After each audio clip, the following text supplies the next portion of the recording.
Je vous souhaite donc la bienvenue dans cet écosystème X numéro 6 sur la thématique de l'IA et la philanthropie. Je me présente en 2 secondes, vous me connaissez la plupart d'entre vous, puisque j'ai le plaisir de modérer les écosystèmes X, puisque je m'appelle Sandrine Maizano, je suis experte au CFF depuis beaucoup d'années maintenant, et je suis par ailleurs déléguée au partenariat à la Fondation La Main à la Pâte, et j'ai la joie de connaître beaucoup d'entre vous. Donc, cette séquence va être enregistrée, ce qui vous permettra d'avoir le confort de pouvoir la revoir en replay, ou peut-être même d'y assister pour ceux qui n'auront pas pu se connecter. Nous avons eu beaucoup d'inscrits, c'est ce qu'on a constaté cette année avec l'équipe. Alors, ce 6e numéro de l'écosystème X, on le rappelle, ce sont les webinaires que nous organisons avec le CFF sur ce grand programme de la coalition française des fondations pour le climat, puisqu'on sait que nous avons des missions philanthropiques qui sont aujourd'hui importantes et qu'elles sont impactées par ces sujets de climat, de biodiversité, qu'on soit sur l'éducation, sur la justice sociale ou sur la santé. Et aujourd'hui, nous avons 7 piliers dans notre manifeste que vous connaissez tous. On remettra le lien du manifeste dans le chat. Et dans ce contexte-là, on ne peut pas, et c'est impossible, ignorer l'IA. Et on doit repartir peut-être d'éléments qui nous alertent. On a par exemple le Center for Effective Philanthropy qui a produit récemment un rapport avec un constat qui dit qu'on fait mal les choses avec l'IA. We are doing AI all wrong. Ça veut dire que notre secteur risque un véritable décrochage technologique si on n'y fait pas attention, avec un vrai risque d'iniquité majeure. Or, c'est un aspect auquel nous sommes vigilants. Donc, comme le rappelle l'Alliance numérique, on en parlera un peu plus tard, le moteur IA, c'est un moteur sophistiqué. C'est un outil de la décennie, il est marquant et c'est un sujet montant. Et donc, on doit nous-mêmes, en tant que fondation, veiller à ce moteur, peut-être le fournir à notre écosystème, à nos parties prenantes, à nos bénéficiaires, mais aussi s'assurer qu'il est bien réglé et qu'il va proposer vraiment tous les éléments attendus tels que nous devons le faire, nous, avec peut-être aussi le volet des financements additionnels.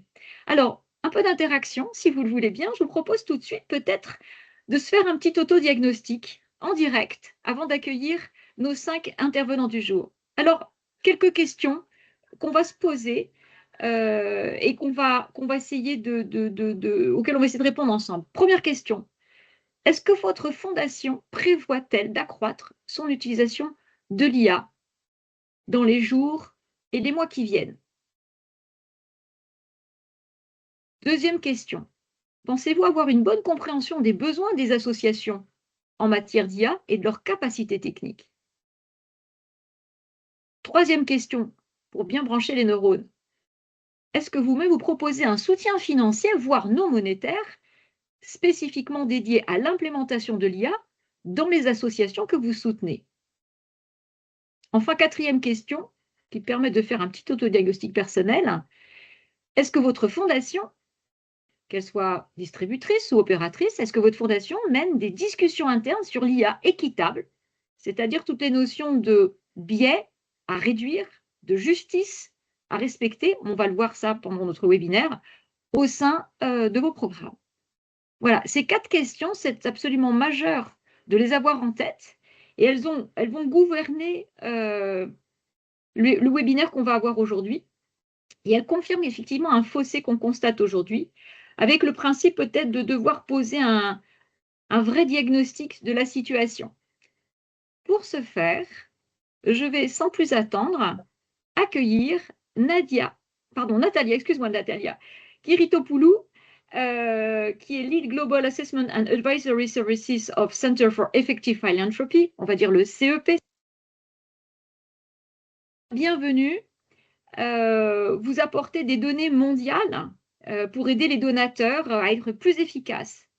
Et là, je crois qu'avec vous, on a une experte pour bien comprendre pourquoi il y a ce retard de financement sur l'IA, pourquoi c'est si marqué dans notre secteur. Natalia, bienvenue, c'est à vous. Merci Sandrine, bonjour à tous et à toutes. Je vais présenter maintenant les résultats d'une étude que nous avons réalisée et que je pense peut nous aider à éclaircir certains points.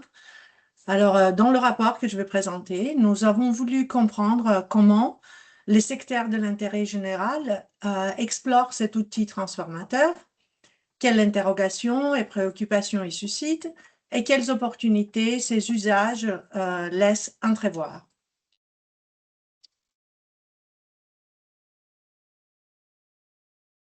Alors, avant d'entrer dans les détails, je voulais dire un grand merci à nos bailleurs de fonds qui sont affichés ici sur l'écran. Et quelques mots à propos du Center for Effective Philanthropy, qui c'est l'organisation pour laquelle je travaille. Nous sommes une organisation basée aux États-Unis. Moi, je représente le travail en Europe et je suis basée à Madrid. Et donc, nous sommes une organisation à but non lucratif avec la mission de soutenir des fondations et d'autres donateurs au développement de pratiques efficaces. Nous faisons cela à travers des différentes lignes de travail, comme notre programme de recherche pour le secteur philanthropique, au sein duquel nous avons d'ailleurs réalisé l'étude que je présente aujourd'hui. Peut-être nous sommes le plus connus pour nos outils d'évaluation, comme notre rapport sur les perceptions des organisations bénéficiaires, qui est utilisé par plus de 400 fondations aux États-Unis et en Europe, ainsi que pour notre travail de communication via notre blog, podcast, conférences biennales. Donc, sur l'étude d'aujourd'hui, le résultat présenté s'appuie sur des données d'enquête menées auprès des dirigeantes d'associations et de fondations qui ont été faites au printemps de l'année passée, ainsi que sur ces entretiens en profondeur avec des responsables de fondations, d'organisations et des réseaux dans le secteur. Alors, que avons-nous appris? Tout d'abord, et cela c'est sans doute sans surprise pour beaucoup d'entre vous, la plupart des associations et de fondations utilisent déjà l'IA dans leur travail. Ce qui a été particulièrement éclairant, c'est de constater que les principales préoccupations sont largement partagées entre les deux groupes. D'un côté, les fondations et de l'autre côté, les associations. Donc, environ 2/3 des associations comme des fondations nous ont indiqué qu'elles utilisent déjà l'IA dans leur travail. Parmi les usages les plus courants, la productivité interne, par exemple la prise de notes. Déjà, on a vu que pendant que nous sommes connectés, qu'il y avait plusieurs assistants IA qui étaient aussi connectés pour prendre des notes de cette webinaire. La communication et aussi, surtout pour les associations, l'appui au développement et le fundraising. Et même si l'usage est déjà élevé, l'écrasante majorité, donc 80% des dirigeantes, nous ont également indiqué souhaiter augmenter leur utilisation de l'IA à l'avenir. Et c'est à peu près exactement le même de c'est le même ce qu'on a vu, ça fait une minute dans le sondage, où 81% entre nous a dit que on aimerait accroître l'utilisation de l'IA dans nos organisations. Donc, malgré un usage important et un fort intérêt, de nombreuses dirigeantes ont aussi partagé leurs préoccupations vis-à-vis de l'IA. Là encore, les 5 premières préoccupations sont identiques chez les respondantes des fondations et des associations.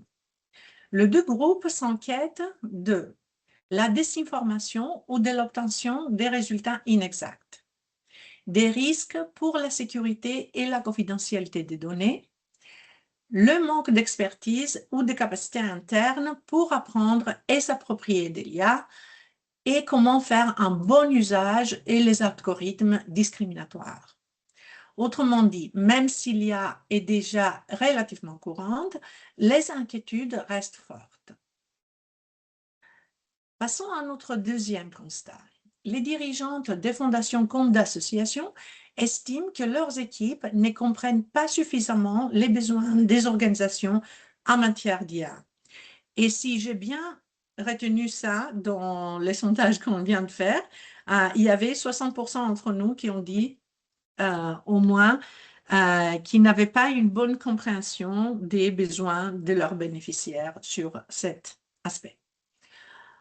Dans notre enquête, la plupart des dirigeants de fondations interrogés nous ont indiqué que leurs équipes ne comprennent pas comment leurs bénéficiaires pensent l'IA et l'utilisent.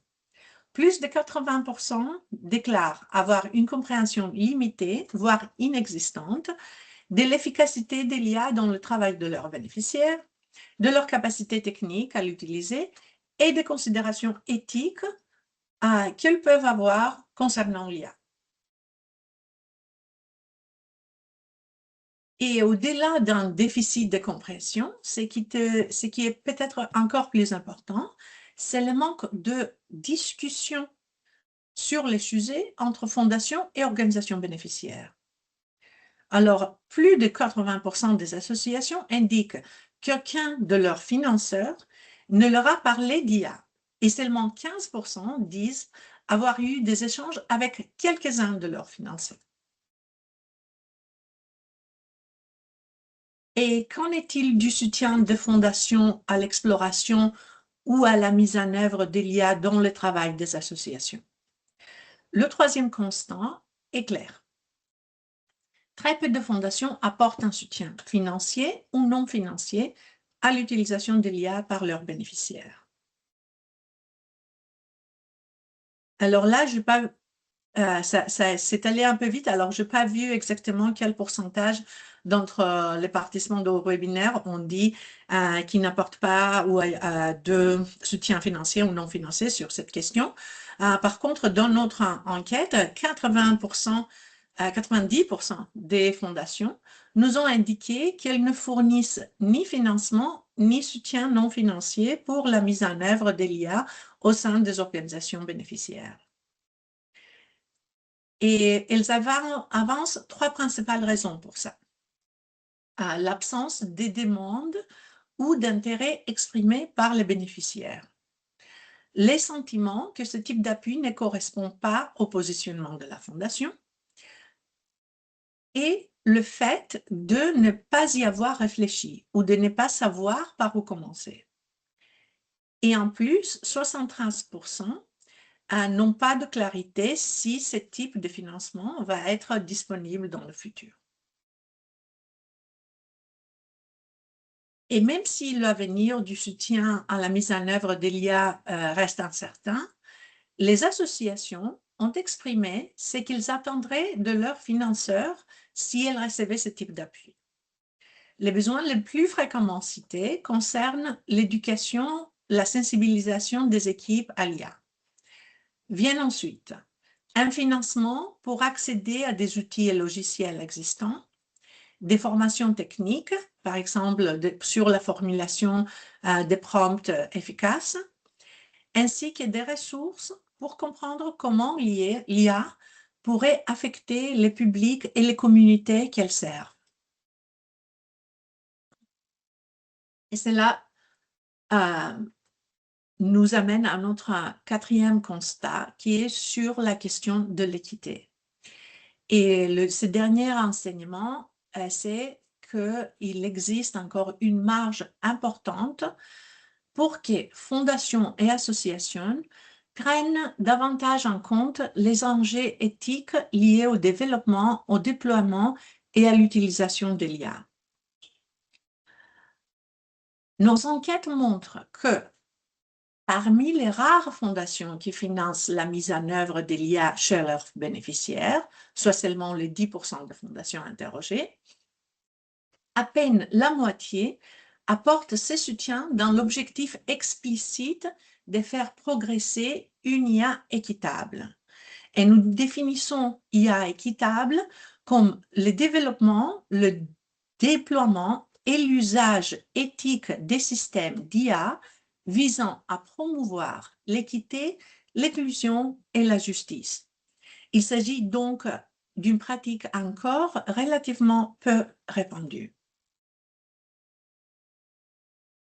Et nous avons également constaté que la majorité des associations ne discutent pas de l'IA équitable en interne.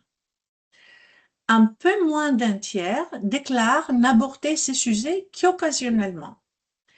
Fait particulièrement intéressant, c'est que nos analyses par sous-groupe montrent que les dirigeantes d'associations racisées sont plus susceptibles d'indiquer que leur organisation mène déjà des organisations internes sur l'IA équitable par rapport à leurs homologues. Alors, pour finir, je vous invite à examiner le rapport pour les conseils apportés par les participants aux entretiens sur comment promouvoir une IA équitable, surtout pour les plus marginalisés. Et je termine avec cette citation d'une dirigeante d'une association qui synthétise bien l'esprit de ce témoignage. Sans nous, une IA équitable ne verra pas le jour. Avec nous, elle est possible. Je vous remercie. Merci beaucoup, Natalia. C'était tout à fait éclairant et surtout, ça vient conforter, puisqu'en fait, vous avez répondu au fur et à mesure dans le chat, ça vient conforter vos propres positions qui sont complètement alignées avec les tendances qui viennent d'être. Une question peut-être pour une petite séquence avant d'enchaîner avec notre deuxième intervenante. Si nos bénéficiaires ne nous sollicitent pas pour l'IA, est-ce que vraiment on doit aller au-devant? Est-ce qu'on doit prendre les devants? Votre étude suggère cet aspect-là. Est-ce que peut-être vous voulez redire un petit mot sur cet aspect-là, Natalia? Oui, merci, merci Sandrine. C'est une très bonne question parce que c'est quelque chose qu'on voit pas seulement sur cette étude, mais c'est ce qu'on a vu dans les 25 années de données qu'on recopile qu'on recueille sur les relations entre organisations bénéficiaires et fondations. Et c'est que les organisations bénéficiaires, les associations, en général, et ils nous ont dit ça dans plusieurs occasions, ne demandent à leurs financières que c'est qu'elles pensent que le financière est disponible ou se trouve disponible à donner. C'est très rare qu'il y a très peu d'occasions pour la dynamique de pouvoir qui existe entre les deux types d'organisations, que les associations demandent clairement et ouvertement ce que sont leurs besoins réels, mais plutôt adaptent ça à ce qu'ils croient que c'est ce que le financeur pense. Alors, la question, donc, c'est prendre le devant, pas exactement prendre le devant, mais par contre, ouvrir un espace pour en parler ouvertement et avec les associations. Et alors, ne pas prendre le devant en apportant des solutions, prendre le devant en apportant l'espace et apportant un soutien financier ou non financier pour que cela se passe, mais sans restriction, laissant l'espace pour les associations de définir leurs propres priorités. Ok. Merci beaucoup pour ce petit complément. Merci Natalia, c'est vraiment important et on comprend effectivement qu'il faut absolument agir, mais on ne doit pas le faire n'importe comment. Et pour poser le cadre éthique sur cette IA, je vous propose d'accueillir notre deuxième intervenante. Bienvenue Anna Chouri, mathématicienne, ingénieure, experte indépendante des enjeux éthiques et sociaux de l'IA. Puisqu'effectivement, on doit penser une IA avec des utopies technologiques qui peuvent être peut-être nécessaires de repréciser, puisqu'on est dans l'intérêt de la démarche d'une IA qui se met au service de l'intérêt général. Donc, Anna Chouri, nous vous écoutons attentivement. Merci Sandrine à tous et à toutes. Effectivement, moi je suis spécialiste des enjeux politiques et sociaux de l'intelligence artificielle. Je suis autrice ou co-autrice d'un certain nombre de ressources qu'on va mentionner aujourd'hui. Et Sandrine, tu as mis le mot utopie et je te remercie.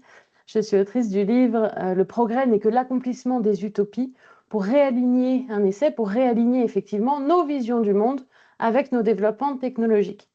Aujourd'hui, moi, je vais vous parler de quelques enjeux dans l'utilisation de l'IA et essayer de vous donner des clés pour une IA qui soit non seulement éthique, non seulement équitable, mais réellement d'intérêt général.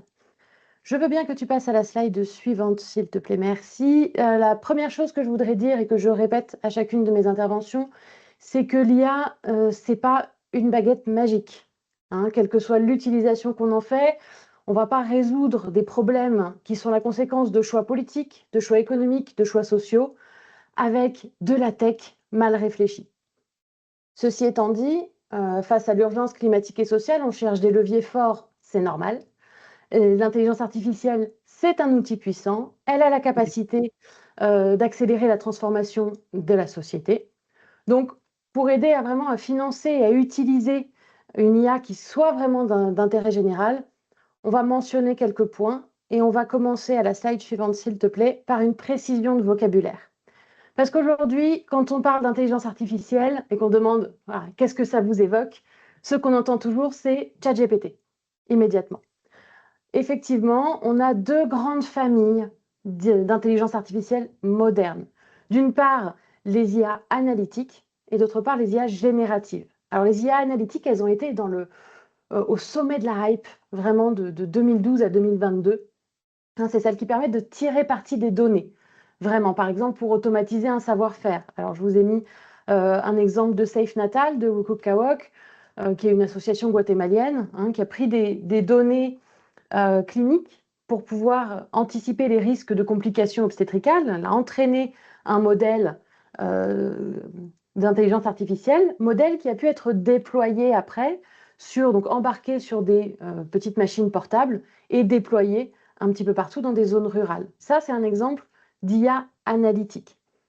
On a d'autres exemples d'IA analytique pour tirer parti des observations de terrain. On a le projet Climate Trace, qui est un bon exemple, où on n'est pas sur une IA entraînée puis déployée localement, on est sur un ensemble de modèles qui vont agréger des données satellites et des données industrielles pour estimer et attribuer les émissions de gaz à effet de serre à des sources précises. Donc des IA analytiques, elles existent depuis longtemps sous beaucoup de formes. De l'autre côté, on a ce dont on parle aujourd'hui, qui sont les IA génératives. Donc ça, normalement, vous savez ce que c'est. Ça génère donc des images, du texte, de la vidéo, enfin bon, bref. Vous pensez ChatGPT, Gemini, Nano Banana, DeepSeek. On en a eu deux exemples là dans le chat aussi qui prennent nos notes dans les réunions, etc. Aujourd'hui, la mode, c'est l'utilisation à toutes les sauces de ce qu'on appelle les LLM sur étagère. Donc, c'est les grands modèles de langage type ChatGPT. Ces IA, elles sont facilement accessibles, elles nous parlent en langage naturel, elles ont toujours réponse à tout, elles sont très sûres d'elles, et ça a l'air d'être assez impressionnant. Et bien aujourd'hui, moi, je ne vais même pas vous parler de leur tendance à halluciner, à vous mentir avec aplomb. Je pense que tout le monde est à peu près au courant. Je ne vais pas vous parler non plus des problèmes de confidentialité. Je pense que vous le savez que quand vous utilisez un outil tiers, l'outil a accès à vos données. Jusque-là, c'est ce qu'on vit depuis une vingtaine d'années maintenant. Je vous rappelle que Chat Control était déployé jusqu'à avant-hier et que le Cloud Act est toujours en vigueur. Alors pour celles et ceux qui ne le savent pas, je le dis quand même, le Cloud Act, c'est une loi américaine qui contraint les entreprises américaines à donner accès aux données stockées à l'étranger. Donc, même si les données elles appartiennent à des personnes européennes et même si les data centers sont situés dans l'Union européenne. Donc, on a des problèmes de confidentialité, on a des problèmes d'hallucination. Je pense que c'est assez bien couvert. Ce dont je voudrais vous parler aujourd'hui, c'est deux points importants qui sont ressortis. Alors, un qui est ressorti de l'étude et l'autre qui a été étonnamment absent, c'est les biais algorithmiques et l'impact environnemental.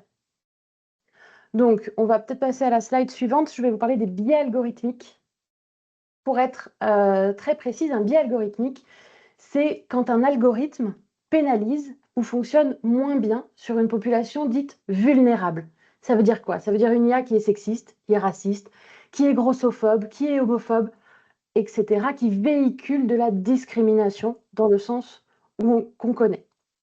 Dans les IA analytiques, on a eu des exemples des IA de recrutement qui disqualifiaient automatiquement les candidatures féminines pour les postes techniques ou à forte valorisation. Mais on a des exemples dans la santé, dans l'accès au crédit et aussi dans l'IA générative. C'est l'exemple que je vous ai mis parce qu'il est très parlant. C'est une campagne de Hitch, qui est l'entreprise française de VTC, qui au début de l'IA générative s'est aperçu que si on rajoutait la mention en banlieue dans les prompts, le résultat variait de façon saisissante. Là, ce que vous voyez, c'est à gauche on a demandé à Midjourney de représenter 3 jeunes en France. Donc on a, vous voyez, 3 jeunes femmes blanches, des codes sociaux plutôt bien marqués, devant la Tour Eiffel, un jour de ciel bleu, voilà. À droite, c'est le même prompt de représenter 3 jeunes en banlieue en France. On a rajouté en banlieue. Et là, on est vraiment sur un triple bingo, hein. 3 enfants noirs, une ruelle sale, des joggings, des déchets, des dacs partout, le ciel gris. Enfin bon, on est vraiment sur 2 salles, 2 ambiances avec un mot différent dans le prompt. Je vous mets cet exemple parce qu'il est visuel, hein, mais pour les modèles de langage, c'est pareil. On a démontré que les modèles de langage sont biaisés, qui véhiculent des opinions politiques, etc. Donc comment ça se fait? Il faut comprendre que tout ça, ça fonctionne sur un principe d'apprentissage machine. D'accord? On a des algorithmes qui existent, hein, ce sont des sortes de coquilles vides. Imaginez ça.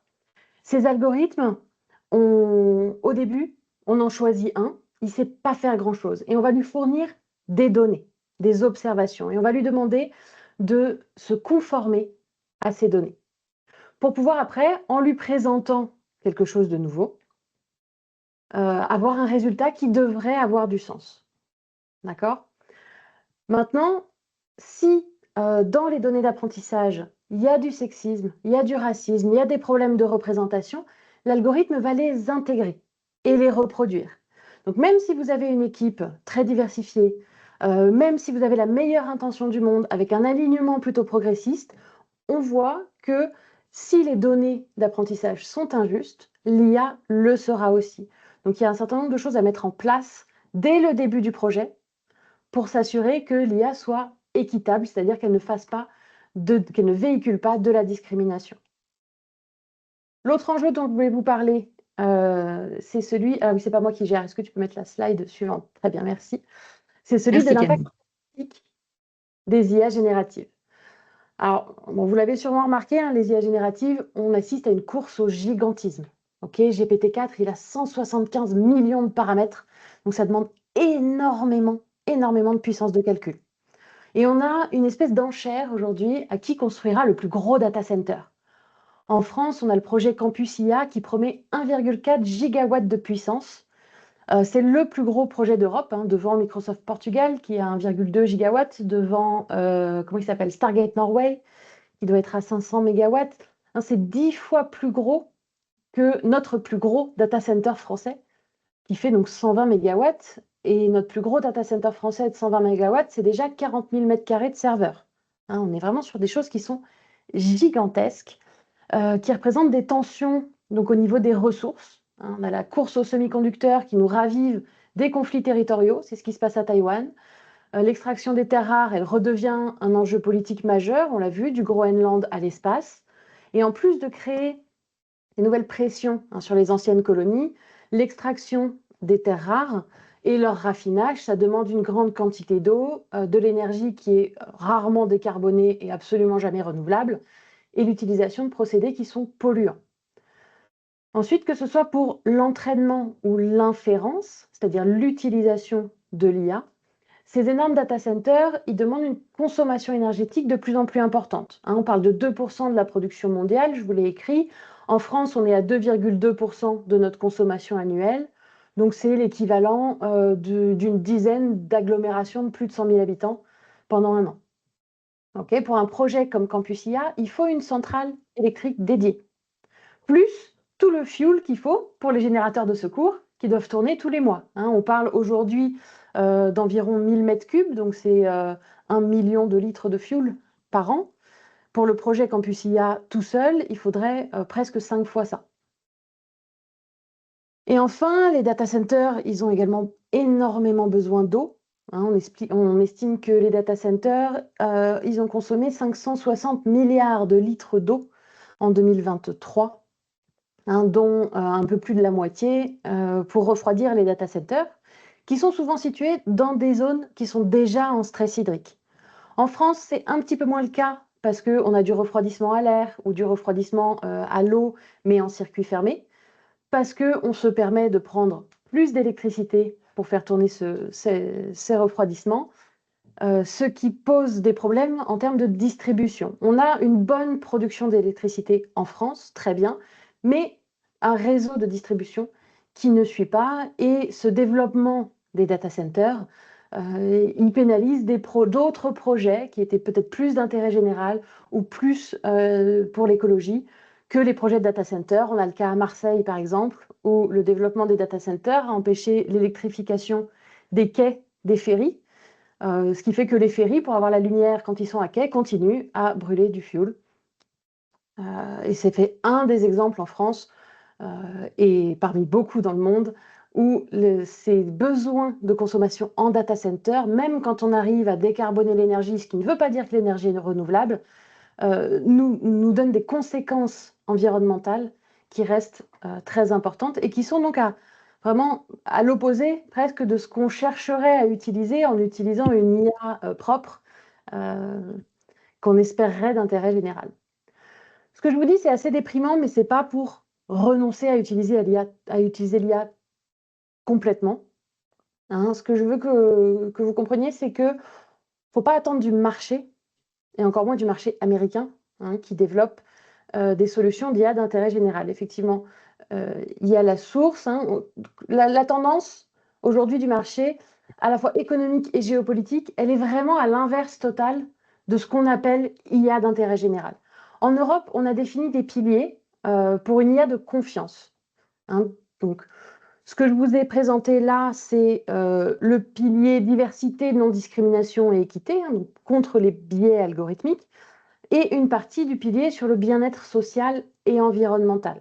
Alors, on ne va pas tous les lire, vous inquiétez pas, il y a des piliers qui sont quand même beaucoup de bon sens, hein, ou déjà couverts par le RGPD. Donc, on sait ce que c'est qu'une IA de confiance, mais ça ne suffit pas. Pour aller à une IA d'intérêt général, il faut aller plus loin.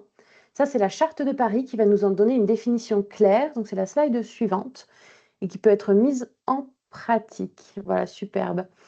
Donc, on met vraiment face à face aujourd'hui ce qui est de l'IA commerciale et de l'IA d'intérêt général, parce qu'en fait, elle se définit presque en opposition à ce qu'est l'IA commerciale aujourd'hui. Une IA d'intérêt général, c'est une IA qui est open source, qui est participative, qui est robuste, durable, mais surtout, et j'attire votre attention là-dessus, elle est contextuelle.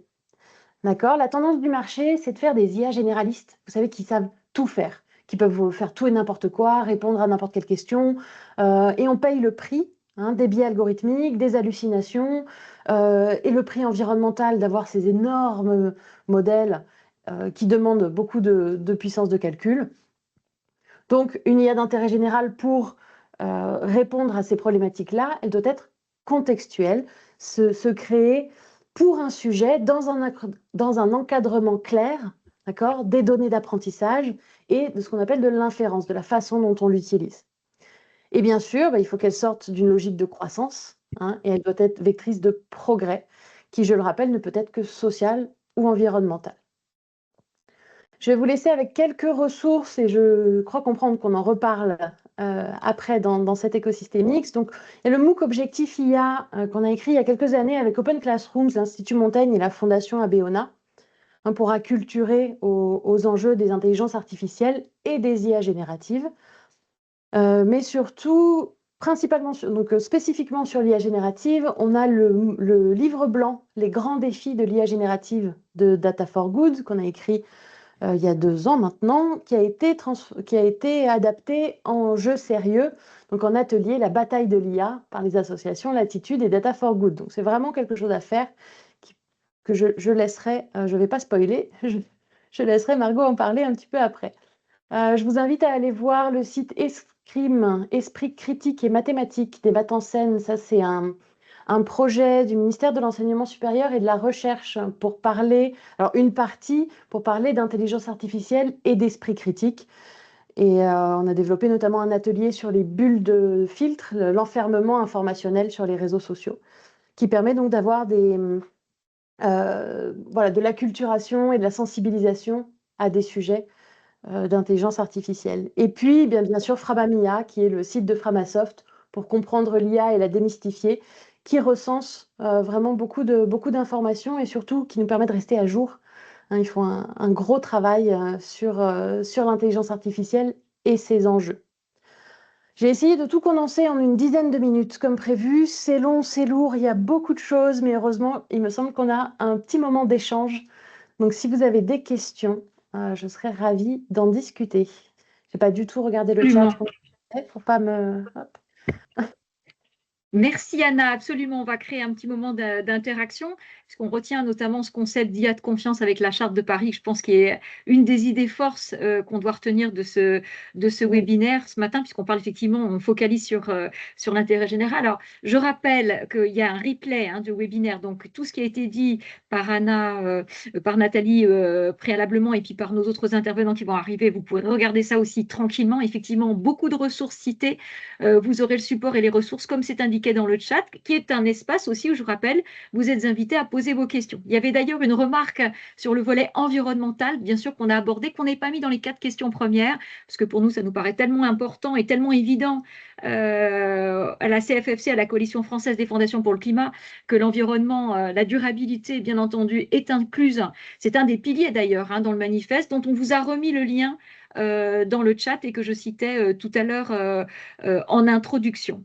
Peut-être se poser la question de sobriété numérique dans le manifeste, ok, et l'idée c'est de se dire comment des fondations elles pourraient elles-mêmes auditer les algorithmes qu'elles financent pour éviter les biais. Est-ce qu'il y a peut-être une solution, une astuce, quelque chose à partager si on est convaincu qu'il faut le faire? Oui, sur les biais algorithmiques spécifiquement, oui. On a des solutions techniques pour évaluer les risques de discrimination au niveau des données d'apprentissage. On a maintenant c'est même une librairie Python qui est open source, qui a été faite par Anity à Toulouse, donc l'Institut interdisciplinaire d'intelligence artificielle, qui s'appelle X-Ethics IA. Si je ne me trompe pas, je vous le mettrai dans le chat. Oui, voilà, merci. Ensuite, on a un certain nombre de matrices. On avait le PIA de la CNIL, qui était, alors je ne me souviens plus de l'acronyme, qui était une série de questions en fait, qui nous permettait de savoir si on avait bien suivi les 7 piliers de l'IA de confiance. Il faut comprendre que l'IA de confiance, on a commencé à en parler après les dérives des biais algorithmiques. Et donc, ça a été vraiment créé pour avoir une base qui est très compréhensible de ce que ça peut être que les dérives de l'IA et comment s'en prémunir. Donc ça, c'est l'AI Act qui verrouille un petit peu ça. Il y a des sociétés aussi qui viennent vous accompagner sur les sujets. Il y a des associations qui viennent vous accompagner sur les sujets. Aucune raison de faire ça tout seul. Et c'est même plutôt important d'être entouré pour ça, oui. Je vois, oui, projectevidence.org, effectivement, sur les matrices de responsabilité. C'est tout pareil. Oui. On est sur les 7 piliers qu'on va décliner à chaque fois. C'est vraiment sur l'IA de confiance. Dans le chat, on évoque aussi Claude. Peut-être qu'on peut en dire un mot. Et puis peut-être aussi me vient à l'esprit Mistral, le chat. Peut-être que c'est des éléments dont on peut parler. On a cité tout à l'heure ChatGPT. Peut-être ça mérite qu'on prenne 2 minutes pour évoquer ces deux outils. Alors, Claude et le chat de Mistral sont des LLM, des modèles de langage, d'accord? Dans le cas de Mistral, donc ça a été créé par Arthur Mensch, qui est un polytechnicien, c'est une société française. Ce à quoi il faut quand même faire attention, c'est que quelle que soit la société qui a développé l'outil d'intelligence artificielle, il tourne sur des infrastructures qui sont américaines. D'accord? Nous n'avons pas d'infrastructure européenne suffisante pour faire tourner de l'IA et encore moins de l'IA générative. Donc, on va essayer essentiellement d'avoir des outils qu'on essaye d'appeler souverains, mais en tout cas des outils français ou européens qui de toute façon tournent sur des infrastructures américaines qui sont donc soumis au Cloud Act dont je parlais tout à l'heure. Privacy Impact Assessment, merci le PIA. Voilà. La CNIL, il y a quelques années, voulait développer énormément d'accompagnement autour du PIA pour vous permettre justement d'assesser, d'évaluer les outils d'intelligence artificielle. La CNIL seule n'a pas les moyens, ni financiers ni humains, de gérer toute cette demande. Par contre, elle a mis à disposition un PIA qui est intéressant à suivre. Après, comme je vous le disais, il y a des associations, il y a des sociétés, il y a des indépendants aussi qui vous accompagnent sur ces sujets-là et ça vaut le coup. Ok. Euria, je ne sais pas ce que c'est. Qu'est-ce que c'est Euria? Un assistant IA souverain. Alors, comme je vous le disais, ah oui, c'est Infomaniac, c'est en Suisse. Ce à quoi il faut faire attention, c'est sur quelle technologie tourne le modèle d'IA. C'est très bien d'avoir des IA françaises, d'avoir des IA suisses. Encore que celles de Suisse, je pense qu'ils ont développé leur infrastructure, si je ne dis pas de bêtises. Ce qu'il faut faire attention, c'est que toute la chaîne soit souveraine. C'est trop facile de dire on fait une IA souveraine et on fait un partenariat avec Azure. Ben non, du coup, on n'est plus dans la souveraineté.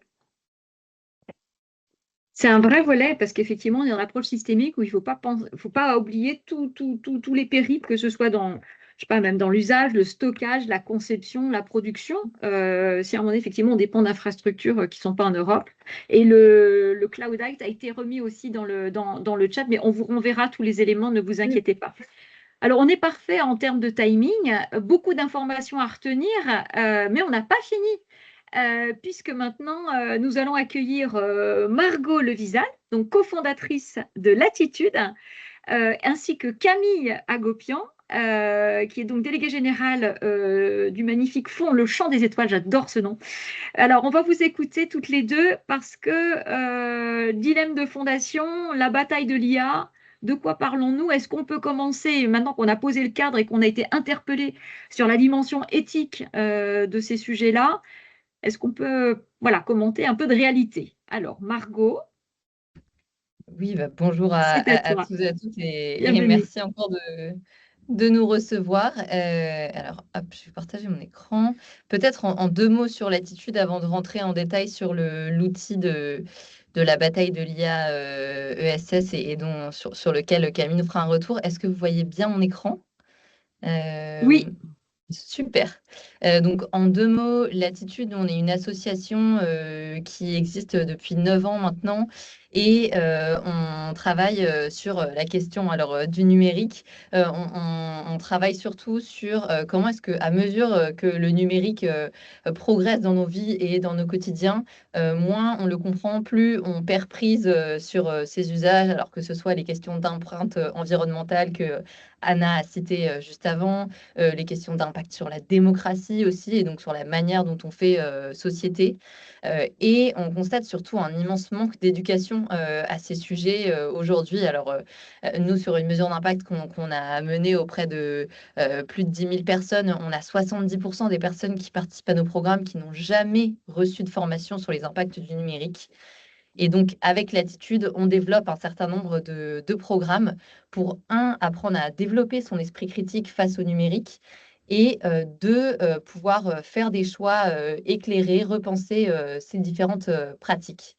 Et donc, dans ce cadre-là, on a développé un outil qui est donc la bataille de l'IA, qui a été en effet cité déjà par Anna. Alors, la bataille de l'IA, c'est un premier atelier qu'on a créé il y a maintenant 2 ans et demi et qui s'appuie sur le rapport qui a été publié par l'association Data for Good, qui a pour objectif de venir créer un espace et un cadre de dialogue et de débat autour de la place qu'on souhaite laisser à l'intelligence artificielle générative dans nos quotidiens et la manière dont on peut penser aussi son modèle de gouvernance, ses usages et ses pratiques au quotidien.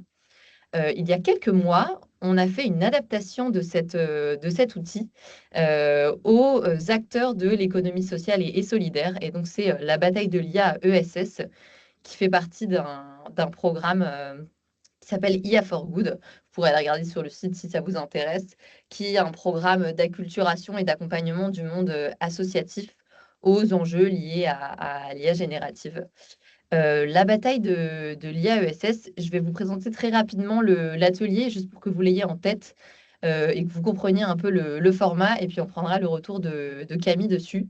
Ce que je voulais partager avant, c'est qu'il y a énormément de chiffres, de constats qui ont été cités par Anna, la bataille de l'IAESS, c'est un outil parmi tant d'autres pour créer un cadre de dialogue au sein de votre structure. Donc là, ce qu'on vous propose, c'est plutôt un outil concret finalement pour venir aborder les thématiques que Anna a pu commencer à citer juste avant. Très rapidement, la bataille de l'IA pour les acteurs de l'ESS, c'est un atelier qui se déroule en 4 temps. Le premier temps, c'est un temps pour venir comprendre finalement quels sont les cas d'usage aujourd'hui de l'IA générative et les non-cas d'usage aussi, puisqu'on en recense au sein du secteur associatif. Natalia le partageait d'ailleurs au début dans la présentation. Il y a une mécompréhension finalement sur à quoi pourrait servir l'IA générative, quels sont les cas d'usage aujourd'hui, ceux qui sont réellement pertinents et qui ont été mis en œuvre. Donc il y a une première section de l'atelier pour venir comprendre ces différentes thématiques. D'ailleurs, alors c'est pas la carte que je vous ai mis à l'écran, mais j'en ai une ici. On a fait une carte sur la Fondation de France et la manière dont la Fondation de France utilise justement l'IA générative en interne. Donc, ça vous permet aussi de venir vous acculturer sur ces sujets et on n'a pas pris que des exemples du monde associatif, mais aussi du monde des fondations. La deuxième partie de l'atelier, c'est un temps de débat et d'échange entre les participants et participantes.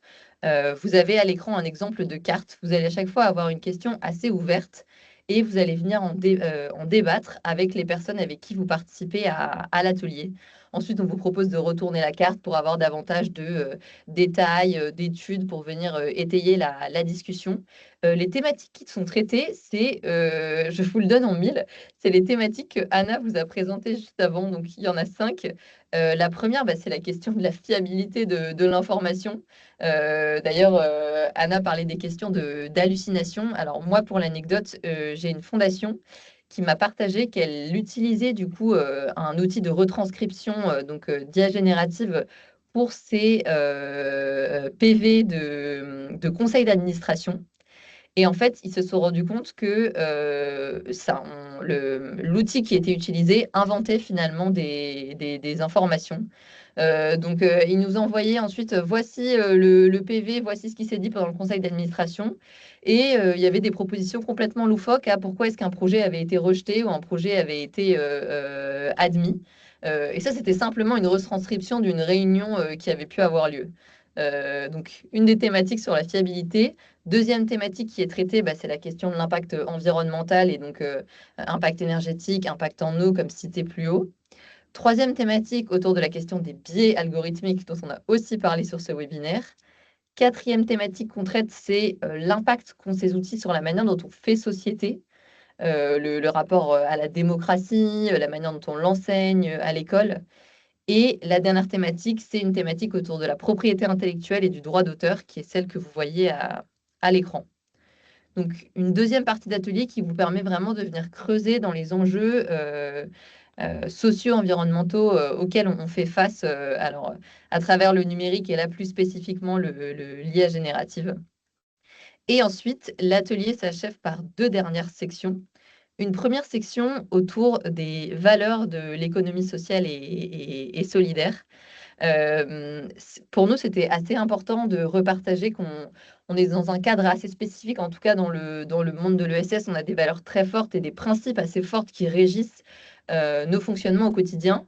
Pourquoi est-ce qu'on ne les appliquerait pas au numérique? Alors, je prends un exemple assez simple. Il y a une valeur qui est celle de la liberté d'adhésion et de retrait, qui est assez clé dans le monde associatif.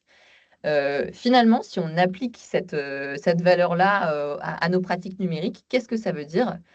Ça veut dire qu'on doit permettre à nos utilisateurs d'exercer un droit de retrait quant à l'usage, par exemple, de l'IA générative. Alors, je vous donne un exemple plus précis.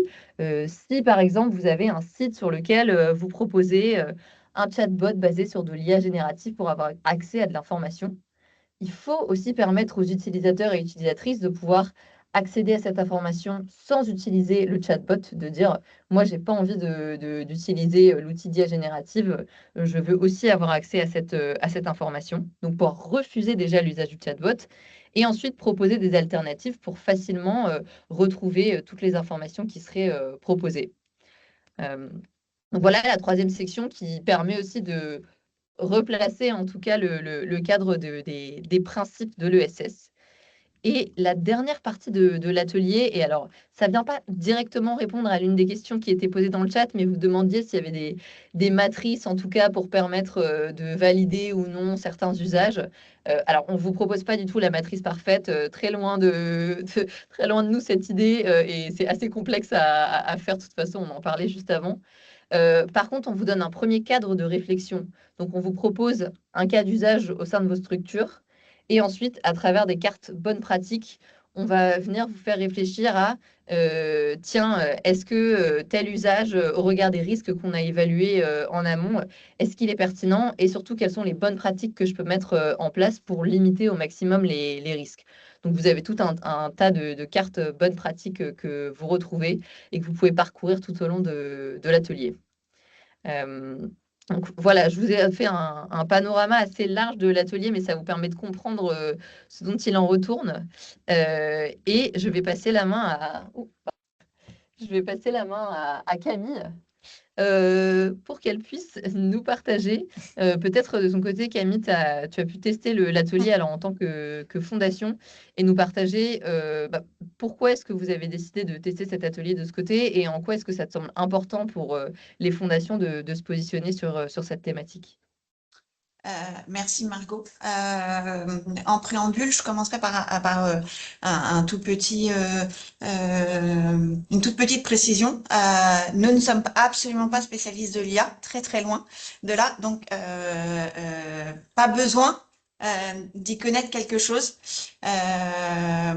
pour venir en soutien ou en tout cas d'essayer de comprendre ce qui se passe et comment est-ce que et aujourd'hui on peut travailler main dans la main avec les associations sur toutes ces questions de digitalisation et de maîtrise de l'IA.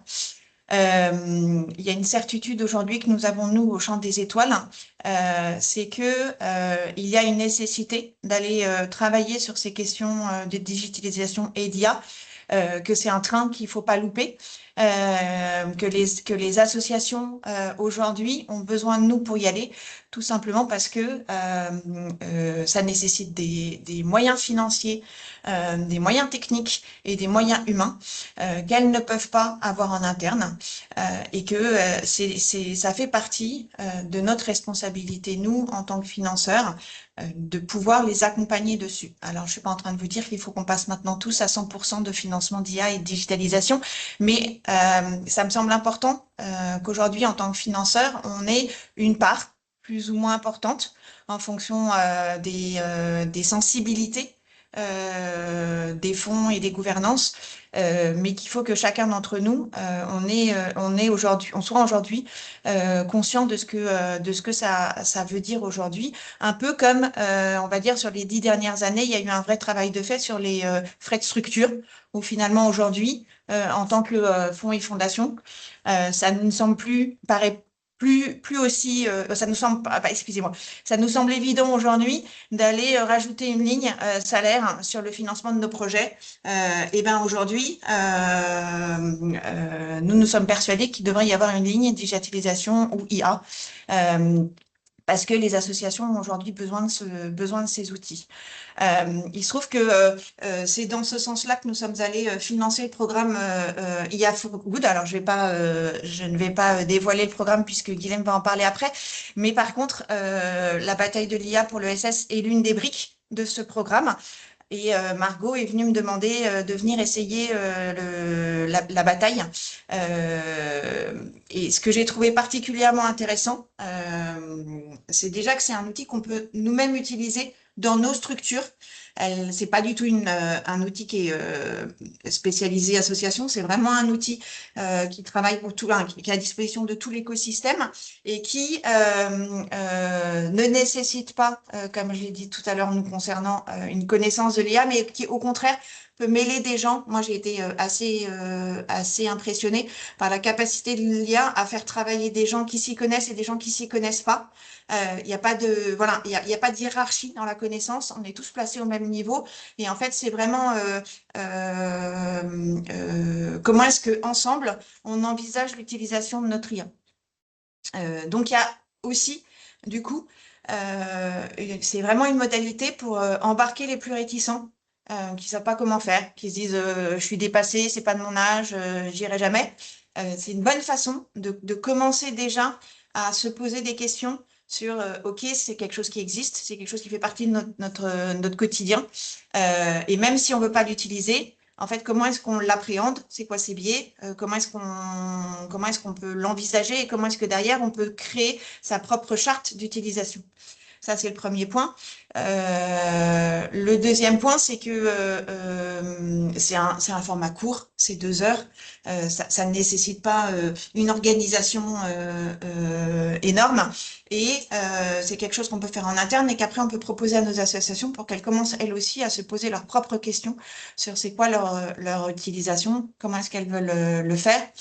Et comment est-ce qu'elles peuvent le regarder à aujourd'hui, comment est-ce que je crée une première charte, ou en tout cas des premières règles sur mon utilisation de l'IA. Donc ça va du constat sur l'IA générative, ses biais, et je trouve ça vraiment intéressant parce qu'on va jusqu'au bout, qui est moi en tant qu'organisation, quelles sont les premières règles que je me fixe moi en termes d'utilisation. Et c'est pas un outil qui va vous dire comment est-ce que vous allez utiliser ChatGPT, ça c'est sûr. On est beaucoup plus en hauteur et beaucoup plus en amont. Mais finalement, est-ce que c'est pas par ça qu'on doit commencer? Tout simplement de se poser d'abord la question du c'est quoi l'IA qu'on veut avant même de savoir l'utiliser. Et aujourd'hui, nous, au Champ des Étoiles, on réfléchit à comment est-ce qu'on va pouvoir proposer cet outil-là à nos assos. Et voilà, donc je vous conseille, je vous recommande fort de venir essayer. Merci Camille. Et du coup, si vous vous posez la question de la manière dont vous pouvez le déployer, je vous repartage mon écran, mais Camille le disait très bien, il y a 2 options. C'est des outils qui sont en licence libre. Donc déjà, premièrement, vous pouvez télécharger le jeu directement sur le site si vous voulez aller regarder le contenu, évidemment les sources et si ça correspond à votre ADN. Et donc, vous pouvez vous former à la prise en main du jeu. On fait des formations gratuites en ligne pour apprendre à appréhender l'atelier et à pouvoir le déployer.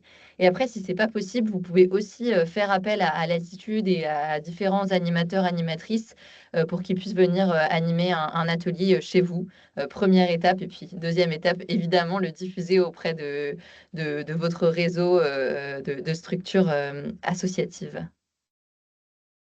Merci Margot, merci Camille, c'était absolument éclairant. Et effectivement, ces jeux de cartes ont souvent prouvé la démarche pédagogique qui fait que c'est facile de prise en main et on n'a pas forcément besoin d'être expert. On nous demande même à un moment donné, j'avais noté si est-ce qu'il faut être, quand on est administrateur, est-ce qu'il faut être un expert de l'IA? Voilà, pour aller sur ces sujets-là, c'est une vraie question. On entend parler aussi que parfois il faut se doter d'un comité scientifique puisque derrière, il y a la notion d'éthique. Qu'est-ce qu'on peut dire pour peut-être rassurer nos participants qui sont connectés ce matin avec nous?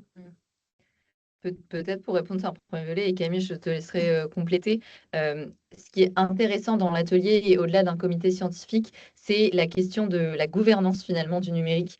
C'est de choisir le numérique collectivement. En fait, cet atelier, c'est un atelier collaboratif, c'est-à-dire que c'est pas uniquement les administrateurs qui vont participer, c'est l'intégralité des parties prenantes. Vous pouvez le faire avec certaines des associations que vous accompagnez aussi. Ça va permettre de comprendre aussi à quel stade de maturité elles en sont et quels sont leurs besoins. Le faire avec le CA, le faire avec les membres salariés s'il y en a au sein de votre fondation. Les choix finalement qui régissent nos pratiques numériques, c'est des choix qu'on doit faire de manière collective et c'est justement l'objectif de l'atelier. Camille, je te laisserai peut-être compléter. Oui. Aujourd'hui, dans nos gouvernances, l'ensemble de nos membres ne maîtrisent pas l'ensemble des compétences. Enfin, voilà, ça reste une compétence qui, par contre, ça a été dit précédemment, nécessite de faire appel à des experts. Et on n'a pas obligatoirement besoin de la compétence dans la gouvernance, si ce n'est d'avoir d'avoir des experts avec qui on peut échanger, qui peuvent nous faire nous-mêmes monter en compétences. Et par rapport au comité scientifique, moi, il y a une question qui vient derrière par rapport à ta question, Sandrine, qui est plutôt, est-ce qu'on a besoin tous d'avoir son propre comité scientifique ou est-ce que, à l'inverse, c'est au niveau de l'ensemble des fonds et fondations qu'il faut se doter d'un comité scientifique qui nous permette de réfléchir tous ensemble à c'est quoi vraiment l'IA d'intérêt général, ou en tout cas comment est-ce qu'on peut se l'approprier plutôt que d'être chacun dans nos silos, les uns à côté des autres, à travailler tous sur les mêmes sujets. Voilà. Je pose la question. C'est peut-être une question pour le CFF. Non, mais c'est une question pour le CFF et qu'on va effectivement noter et dont on parlera certainement au sein de la CFFC avec l'équipe. Merci à toutes les deux. Ça s'enchaîne. C'est absolument passionnant. La démonstration, elle est faite. On ne peut que vous engager à vous intéresser à ces outils, notamment à ce jeu de cartes, la bataille de l'IA. Et là, la question, c'est de se dire qu'il faut des ressources. Et donc, on va accueillir notre dernier intervenant. Bonjour Guillaume, cofondateur de Sherit. On se croise souvent. Et Sherit, on rappelle, c'est un acteur majeur de la Tech for Good. Et aujourd'hui, on voudrait peut-être que tu nous en dises plus sur cette notion de ressources. On va parler aussi peut-être d'alliance numérique, parce que l'idée, c'est de démultiplier l'impact au niveau des acteurs. Bienvenue, je te laisse prendre la main sur la présentation, puisque tu as tes supports. Avancer et entrer dans la dernière partie de notre webinaire de ce matin. Nous sommes parfaits dans le timing. Je rappelle que nous sommes enregistrés, que vous êtes invités à poser vos questions et c'est interactif sur le chat, c'est sympathique. Voilà, donc nous continuons sur ce webinaire. Guillaume, c'est à toi. Merci Sandrine et merci à toutes et tous déjà aux 80, presque 80 courageuses et courageux qui restent là avant l'heure du déjeuner. Donc en effet, moi je suis cofondateur de Sherit. Nous, on est accompagnateur des associations sur le volet digital et on existe parce que les associations ont souvent du mal avec le digital, alors que le numérique, le digital, maintenant l'IA, permettent à ces acteurs de soit se renforcer, tout simplement, quand on met l'humain au cœur de son action, parfois utiliser la tech pour juste se simplifier la vie, simplifier ses opérations, gagner du temps, gagner en efficacité, ça permet juste de construire un projet qui est viable dans la durée. Et parfois innover radicalement. Un exemple qu'on cite beaucoup, c'est Wikipédia. Wikipédia qui est le site sur lequel vous allez trouver l'information la plus viable et qui est en fait un projet complètement utopique parce que c'est une association qui est financée uniquement par des particuliers et qui compte sur des modérateurs bénévoles pour juste accéder à l'information la plus fiable qui soit sur cette planète. Donc, c'est un des gros enjeux en ce moment des associations, c'est comment faire pour avoir les moyens pour travailler la question du numérique et maintenant de l'IA, qui est un catalyseur, qui est un accélérateur de cette tendance. Et donc, évidemment, ça pose la question du rôle des fondations dans ce capacity building, cette mise à disposition, cet accompagnement sur le volet numérique et maintenant sur le volet IA. Donc nous, on existe pour répondre à cette question. On est une association au service des associations et donc on accompagne gratuitement les associations pour leur permettre de développer des projets digitaux ambitieux. On a accompagné plus de 100 associations sur mesure pour développer vraiment des projets complexes, des plateformes, des outils internes, pour leur permettre de changer d'échelle. Et on accompagne aussi sur mesure des associations plutôt dans la sensibilisation, la formation. Et c'est les solutions que je vais vous présenter juste après, qui en quelque sorte sont une réponse aux enjeux qui ont été évoqués du Center for Effective Philanthropy, avec cette vraie difficulté qu'on sent au sein des associations, mais qu'on sent aussi au sein des fondations, qui consiste à une difficulté à appréhender le numérique. Il y a souvent un sujet à la fois de culture, un besoin de développer une culture numérique au sein des fondations, des associations, pour pouvoir comprendre dans un premier temps comment est-ce que ça peut changer la donne et développer son impact environnemental et social. Et il y a un sujet évidemment très important de financement, parce que le numérique, ça coûte cher. Il faut pouvoir recruter des bonnes équipes, il faut pouvoir intégrer des profils qui parfois viennent du secteur privé dans des associations pour les faire rester dans le temps. Et donc, voilà, on a vraiment ces deux sujets sur lesquels vous pouvez agir et nous, on peut agir aussi en tant qu'association. C'est cet aspect culturel et cet aspect de financement. Donc, parmi les deux solutions qu'on propose en ce moment, et il y en a beaucoup qui sont co-construites avec des fondations, avec les acteurs qui sont ici présents, notamment Latitude, avec lesquels on travaille main dans la main pour co-construire ces projets, on a euh, le programme IA for Good. IA for Good, c'est un site sur lequel vous allez retrouver beaucoup de formats d'accompagnement que je vais détailler ensuite. Ce programme, il permet de sensibiliser, d'acculturer tout l'écosystème de l'ESS au sujet d'IA, en prenant un point de vue très particulier qui est le premier, c'est l'éthique d'abord. C'est très très important pour nous. On sensibilise d'abord aux impacts de l'IA générative, d'où la bataille d'IA de l'ESS, d'où toujours cette première approche dans nos webinaires, dans les articles, etc., de questionner ce rôle politique, social, total que l'IA représente aujourd'hui, avec tous les enjeux qu'on a évoqués et d'autres. Et ensuite, de faire. Et donc, on a envie de partager ce qui marche vraiment sur le terrain et de ne pas forcément être trop théorique une fois qu'on a parlé des enjeux d'impact, mais plutôt d'aller sur du concret, parce que les associations, les fondations, tout le monde manque de temps et a besoin d'avoir des premiers cas d'usage qui sont éprouvés. Et donc, on présente ce type de format à destination des associations, des fondations et des acteurs de l'ESS. Donc ce programme, il est assez complet. Il est permis grâce au soutien de fondations, comme le Chant des Étoiles et d'autres qui nous accompagnent depuis maintenant 2023. Il a beaucoup évolué, il est en train de s'étendre de manière très forte. Et puis on a aussi des acteurs de la tech, et ça c'est important, c'est des cabinets de conseil, des éditeurs de logiciels qui vont nous accompagner, nous permettre de donner accès aussi aux outils tech, au monde associatif et à l'ESS. Sur ce programme-là, vous avez plusieurs formats. La bataille IA de l'ESS que Margot et Camille ont présenté en est un. Et vous avez aussi voilà, plein de formats que vous pouvez voir ici. Il y a une newsletter qui est assez passionnante qui sort tous les mois et demi, évidemment. On l'écrit, donc elle nous plaît. Vous avez des webinaires sur des sujets spécifiques, vous avez des prises de parole IA, donc on organise des événements à destination des fondations, des associations. Vous avez des formations sur mesure pour des petits groupes d'associations qui ont besoin d'être accompagnés. Et on accompagne aussi des organisations, des associations sur mesure. Quand l'IA représente un enjeu très structurant, organisationnel pour des associations, on les accompagne pour développer ce type de projet. Petit exemple, on accompagne par exemple Ecoluma en ce moment sur les sujets d'éducation.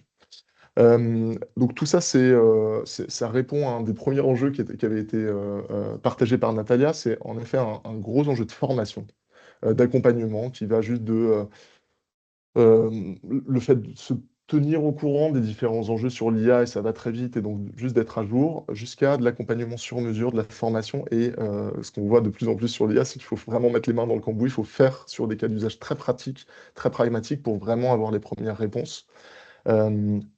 Et ensuite, ça répond au deuxième enjeu qui est un besoin d'espace d'échange. On a vraiment besoin d'espace de discussion entre les associations, les fondations, toutes les structures en interne maintenant sur les sujets d'IA, parce que tout le monde doit se positionner sur ce sujet. On est soumis à ces outils qui nous sont poussés de manière très forte, aussi de manière parfois non contrôlée. Donc on a besoin de se positionner, et notamment sur les sujets d'éthique. Et donc on a ces espaces répondent à ça, le programme IA for Good en particulier. Un deuxième enjeu qui est important, et là je vais passer à la deuxième solution, c'est notamment dans ces espaces d'élargir un peu le regard. Et donc c'est pour ça qu'on a créé l'Alliance numérique et IA pour les associations.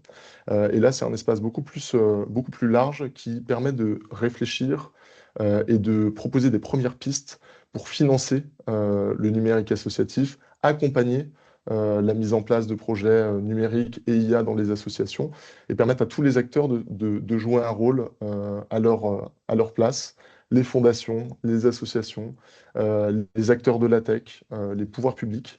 On a créé ce collectif il y a quelques mois, et on avance sur une première étude qui permet de comprendre où en sont les fondations, les acteurs de la tech, les associations sur les sujets du numérique et de l'IA, et comment ces différentes structures peuvent agir à leur niveau et comment elles agissent aujourd'hui. C'est un collectif qui est assez libre, donc vous pouvez nous rejoindre pour l'instant et juste être tenu au courant des informations que l'on propose. Mais l'enjeu à terme, c'est de faire en sorte que les associations puissent se renforcer et développer leur impact grâce au numérique et à l'IA, utilisés avec discernement, avec des réflexions éthiques qui sont très poussées, pour faire en sorte que ça puisse être en soutien du secteur et pas imposé ou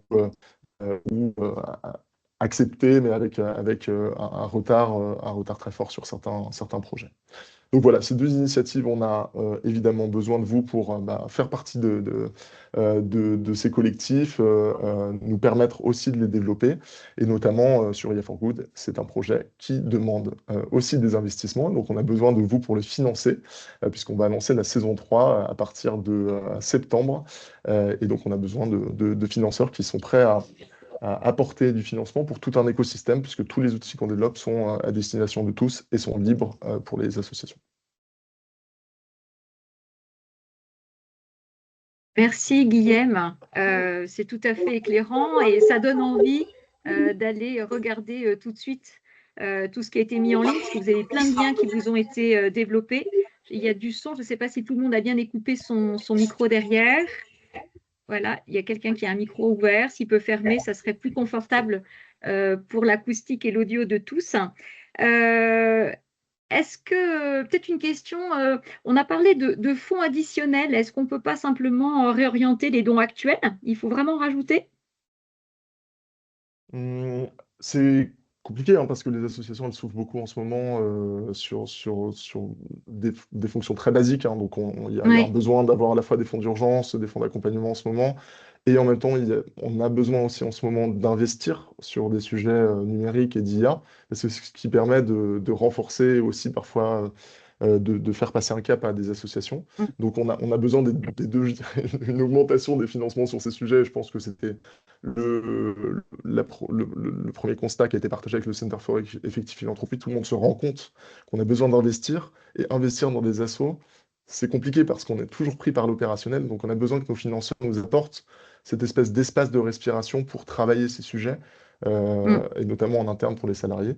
Deuxième enjeu, évidemment, c'est d'orienter une partie des financements là-dessus pour la suite.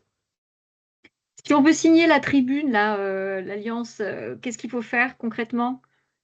Oui, l'Alliance, c'est très facile pour la rejoindre. Il n'y a même plus besoin de signer la tribune. C'était un peu le positionnement initial. Ouais. Vous pouvez la rejoindre en scannant le QR code ou via le lien qui a été envoyé. Et ensuite, en être membre, vous recevrez à minima la newsletter. Et puis, si vous voulez vous impliquer beaucoup plus, vous pourrez le faire. C'est une organisation collégiale. Ok, en tout cas, c'était tout à fait éclairant. Merci beaucoup, Guillaume. On avance tout doucement et à 12h15, on va arrêter. Il nous reste 2 petites minutes pour plusieurs choses. Alors d'abord, remercier nos 5 intervenants parce que voilà, on a eu 5 interventions entre Natalia, Margot, Camille, Anna et puis Guillaume. On va vous renvoyer pour tous ceux qui ont pu se connecter. En clin d'œil, on est monté à 99 participants, donc on voit bien que l'IA, c'est le sujet. Voilà, c'est un moteur indispensable, un outil qu'on ne peut pas utiliser n'importe comment. Les fondations ont leur part à faire dans les investissements, dans le soutien et dans cet outil qu'elles peuvent mettre à disposition de leurs associations bénéficiaires. Et on ne peut pas faire n'importe quoi. Je pense qu'on en a fait une très belle démonstration ce matin. Peut-être en clin d'œil, feuille de route pour les jours qui viennent à tous nos participants, formez vos équipes, c'est la première action, c'est s'éduquer et l'idée, c'est peut-être d'aller sur une meilleure compréhension. Donc, ça passe par de l'éducation et de la formation. La deuxième, c'est peut-être le petit coup de main en termes de financement. Voilà, rejoignez l'Alliance numérique. Je pense que Guillaume nous en a bien parlé. Et puis, l'éthique, c'est d'être vigilant tous à nos niveaux, dans nos différentes structures, et de respecter cette notion d'IA équitable, d'IA de confiance qui nous a été développée ce matin. En tout cas, chacun, merci à nos 5 intervenants, puis bien sûr aux participants.